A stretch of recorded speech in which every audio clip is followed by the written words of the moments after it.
Hi, I'm Troy McCarty, and we're going to start with a mat class. So if you'll go ahead, just do a nice roll down. And what I want you to be is to have your sacrum at the edge of the mat. And in my classes, I like people to wear socks because we do a lot of leg slides, all right?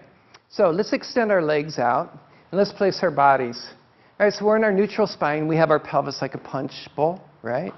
We have the shoulders nice and wide. We have our scapulas. They're reaching down in the palms of our hands. Now, all I want you to do is pull your feet up. So you're going to bend your knees and pull your feet towards your sit bones. 1, and we're going to press back out. And we're going to do that again. And we go 2, good. And we go back out.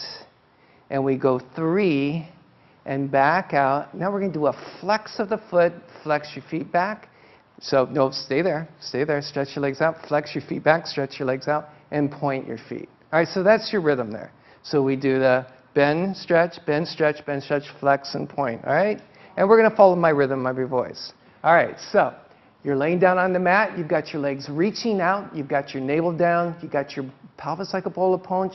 We see the spine having its neutral curve. You almost want to feel like your spine is like a little Japanese bridge. You don't want to think of your spine being the Golden Gate Bridge, but like a little Japanese bridge, all right? So here we go.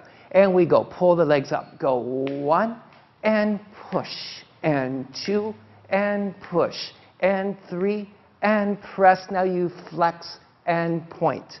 1, again. Now pay attention to the pelvis, and 2, and 3, and press, and flex, and point. So bend and stretch, and bend and stretch, and bend and reach, and a flex and a stretch, and bend and stretch, and bend